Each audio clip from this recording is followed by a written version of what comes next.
प्रिय छात्रों, नमस्कार। स्वागत है आपका अपना चैनल ज्ञान ट्यूशन सेंटर में। आज क्लास 11th का विषय हिंदी ऐच्छिक यानी हिंदी इलेक्टिव का मॉडल प्रश्न जो निकला था सेट 2 आज हल करने वाले हैं। तो इनसे पहले मैंने सारे सेट का वीडियो अपलोड कर दिया है। अगर आप नहीं देखे हैं तो मेरे चैनल के प्लेलिस्ट में जा कर के वहाँ से आप देख सकते हैं, ताकि और बेहतर तरीक़ा से आप समझ सकें। और मॉडल सेट इतना पीछे अपलोड करने का बस यही कारण है क्योंकि यही आप लोगों के लिए सबसे बेहतर समय है। क्योंकि अभी आप मॉडल सेट अगर पढ़ लेते हैं तो एक भी प्रश्न आपका नहीं छूटेगा, यानी 40 का 40 नंबर आप उठा सकते हैं।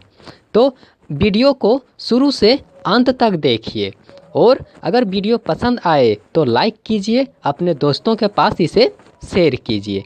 तो आइए इसे देखते हैं। देखिए यहाँ जो दिया हुआ है, सबसे पहले यहाँ पर एक गद्यांश दिया हुआ है, यानी कि इस गद्यांश के अनुसार आपका 4 प्रश्न रहेगा। और सबसे पहले इस गद्यांश को आपको पढ़ लेना है और पढ़ने के बाद एग्ज़ाम में आपको 4 गद्यांश का यानी कि 4 प्रश्न का नंबर आपको वहाँ पर जो है ना 4 प्रश्न का आंसर यहीं से मिलेगा। यानी कि बेहतर तरीक़ा से आपको सबसे पहले इस गद्यांश को पढ़ना है, ठीक है। तो आइए सिर्फ और सिर्फ हम प्रश्न का जवाब देते हैं। तो देखिए यहाँ जो लिखा हुआ है, हंसी किसकी अभिव्यक्ति है, तो याद रखिए हंसी किसकी अभिव्यक्ति है, तो भीतरी आनंद की। अगला प्रश्न, जितना हंसोगे उतनी बढ़ेगी, क्या बढ़ता है, जितना हंसने से बुद्धि बढ़ता है, ताकत बढ़ता है, मेघा बढ़ता है या फिर वायु बढ़ता है, तो याद रखिए वायु बढ़ता है। अगला प्रश्न देखिए, कौन अपने कर्मों पर हमेशा खींचता रहता था, कौन अपने कर्मों पर हमेशा खींचता रहता था, तो उसका नाम है हेरिक्लेस। अगला प्रश्न देखिए, जीवन का दूसरा नाम क्या है, तो देखिए जीवन का दूसरा नाम क्या है, तो जिंदा दिली भी है, हंसी खुशी भी है और प्रश्नचित्त रहना भी है। तो याद रखिए ये सभी होगा। देखिए कितना आसानी से इसका जवाब हम दे दिए, यानी कि आपको सारा गद्यांश पढ़ लेना है तो आप भी खुद से ही दे सकते हैं। तो आइए अगला प्रश्न भी देखते हैं। यहाँ पर देखिए, यहाँ पर एक पद्यांश दिया हुआ है, यानी कि पूरा पद्यांश आपको पढ़ लेना है और पढ़ने के बाद फिर आपको 4 प्रश्नों का जवाब देना है। तो याद रखिए पूरा पढ़ना है। तो आइए सिर्फ और सिर्फ हम इस प्रश्न का जवाब देते हैं। बाकी आप लोग एग्ज़ाम में पूरा पद्यांश और गद्यांश जितना भी दिया हुआ रहेगा पूरा आपको स्थिर मन से पढ़ लेना है। तो आइए यहाँ पर 5वां प्रश्न सॉल्व करते हैं। मधु की तुलना किससे की गई है, तो याद रखिए मधु की तुलना किससे की गई है, तो मनुष्यता से की गई है। अगला प्रश्न, कवि को अपने पूर्वजों की याद कब आती है, तो कवि को अपने पूर्वजों की याद कब आती है, जब वो मधुमक्खियों को देखता है। अगला प्रश्न, कवि ने किससे एक बाघ की संज्ञा दी है, तो याद रखिए कवि किसे एक बाघ की संज्ञा दी है, तो याद रखिए देश को। अगला प्रश्न, पूर्वजों के संबंध में इनमें से कौन सी बात सही है, तो याद रखिए पूर्वज जो होते थे ना वे किसी के साथ भी भेदभाव नहीं किया करते थे, यानी कि बी नंबर ऑप्शन इसका सही होगा। अगला प्रश्न, भारत का पहला छापा खाना कब खुला था, तो याद रखिए कब खुला था, तो 1556 ईस्वी में खुला था।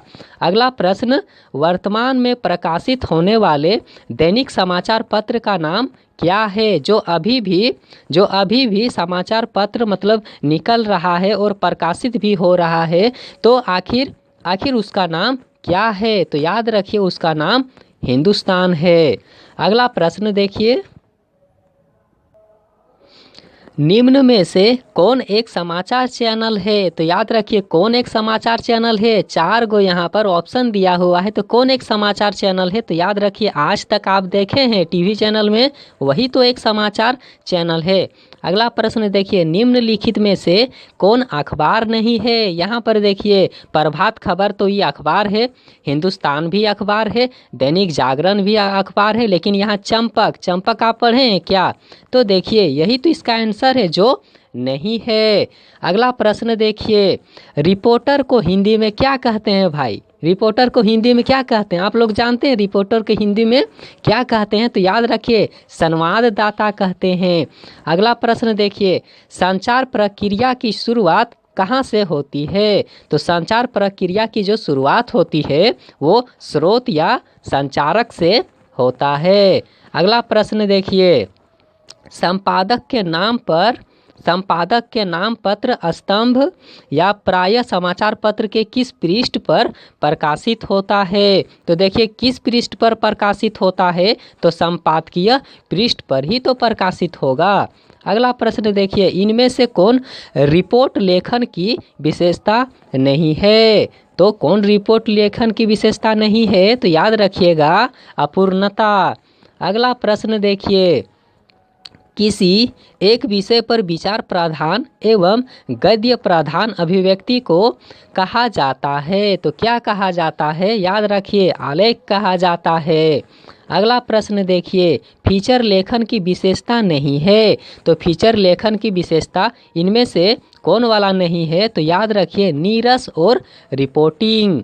अगला प्रश्न अब सॉल्व करते हैं। तो यहाँ पर देखिए, अगला प्रश्न में भी यहाँ पर सबसे पहले एक पद्यांश दिया हुआ है और ये आपको पढ़ना है, उसके बाद में 4 प्रश्नों का जवाब देना है।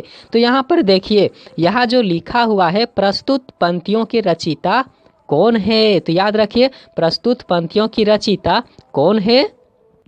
तो देखिए इसका आंसर सूरदास होगा। अगला प्रश्न देखिए, प्रस्तुत पद्यांश किस भाषा में है? तो याद रखिए, यहाँ जो पद्यांश दिया हुआ है आखिर किस भाषा में है? तो याद रखिए, ब्रज भाषा में है। अगला प्रश्न, यहाँ वक्ता कौन है? श्री कृष्ण है, गोपी है, सुदामा है या फिर बलराम है? यहाँ पर आखिर ये कौन बोल रहा है, कौन वक्ता है? तो याद रखिए, उसमें गोपी है। अगला प्रश्न, गोपी ही उसमें वक्ता है। अगला प्रश्न देखिए, उपयुक्त पद्यांश में कौन सा भाव प्रकट हुआ है? आखिर कौन सा भाव प्रकट हुआ है? तो उसमें ईर्ष्या का भाव प्रकट हुआ है।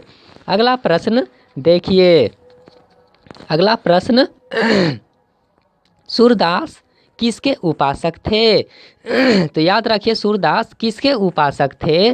तो याद रखिए, श्री कृष्ण के उपासक थे। कबीर के पदों में किस पर व्यंग किया है? तो कबीर के पदों में किस पर व्यंग किया है? तो याद रखिए, ए और बी दोनों होगा। ठीक है, यानी कि ए और बी इसमें दोनों होगा। अगला प्रश्न देखिए, कटी टेढ़ो हवे आवती में कटी से क्या तात्पर्य है? तो कटी से क्या तात्पर्य है? तो याद रखिए, कटी से कमर अर्थ होगा उसका तात्पर्य।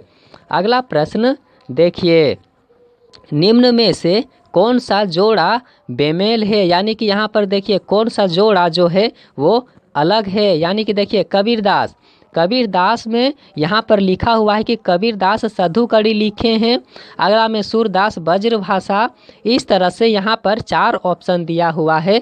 तो याद रखिए, इसमें जो दिया हुआ है बेमेल, यानी कि जो अलग है, तो इसका आंसर है पद्माकर खड़ी बोली, ये नहीं है।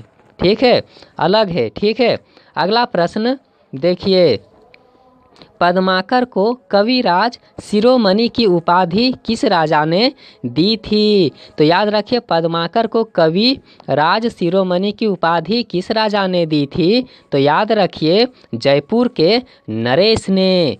अगला प्रश्न देखिए, अगला में यहाँ लिखा हुआ निम्नलिखित पद्यांश, फिर एक पद्यांश पढ़ना है और आपको फिर 4 प्रश्नों का जवाब देना है।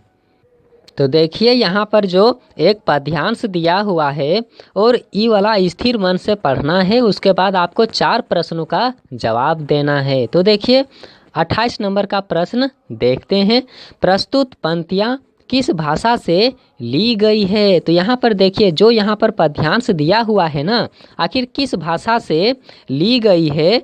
तो याद रखिए यहाँ पर किस मतलब किस पाठ से ली गई है, सॉरी किस पाठ से ली गई है। तो याद रखिए किस पाठ से लिया गया है, यहाँ जो पद्यांश दिया हुआ है किस पाठ से लिया गया है। तो याद रखिए दोपहर का भोजन इसका आंसर होगा और दोपहर का भोजन से इस पद्यांश को लिया गया है।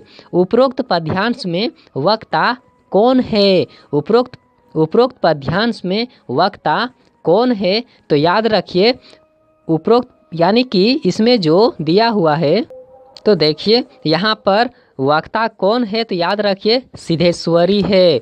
अगला प्रश्न देखिए, दिमाग उसका बड़ा तेज है, यह कथन किसके बारे में कहा गया है। तो देखिए दिमाग उसका बड़ा तेज है, यह कथन किसके बारे में कहा गया है। तो याद रखिए तो इसका जो आंसर है मोहन होगा।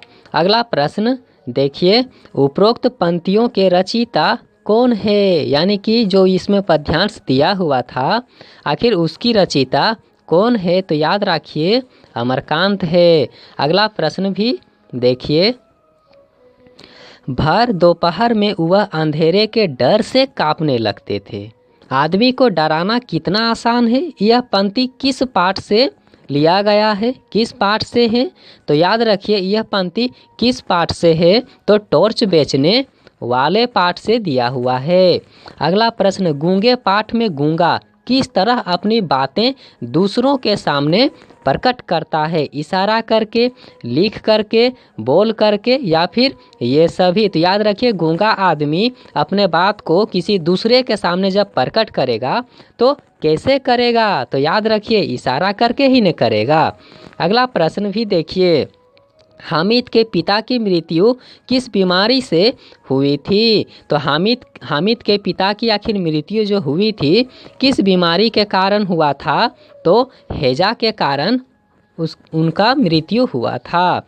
निम्न में से कौन हामिद के साथ ईद का मेला देखने नहीं गया था, ईद का मेला देखने कौन नहीं गया था। तो याद रखिए मुर्तजा। अगला प्रश्न, मुंशी चंद्रिका प्रसाद ने कसम रखने के लिए आखिर क्या मांगा। लास्ट में जब मुंशी चंद्रिका आखिर कसम रखने के लिए लास्ट में क्या मांगा, एक रोटी, दाल, गुड़ या फिर यहाँ जो है ना सरकारी दिया हुआ है लेकिन यहाँ पर तरकारी होगा। याद रखिए तो अंत में उन्होंने क्या मांगा था, तो गुड़ मांगा था। अंडे के छिलके किस प्रकार का एकांकी है। तो याद रखिए अंडे के जो छिलके हैं वो पारिवारिक है। अंडे के छिलके पाठ के आरंभ में अम्मा जी की कैसी तस्वीर उभरती है। तो अम्मा जी की कैसी तस्वीर उभरती है उसमें, तो परंपरावादी स्त्री के रूप में। अगला प्रश्न, वीना कौन सी पुस्तक पढ़ती थी। तो याद रखिए वीना जो थी कौन पुस्तक पढ़ती थी। तो याद रखिए संज एवं लवर्स का किताब। अगला प्रश्न, वीना और राधा के मध्य क्या संबंध है।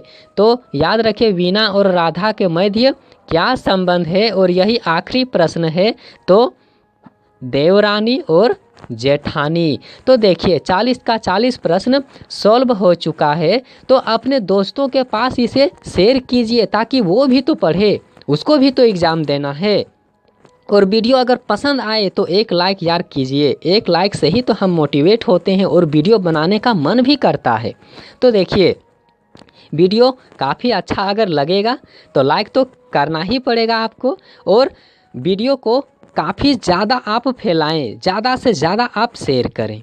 ठीक है, तो वीडियो देखने के लिए धन्यवाद।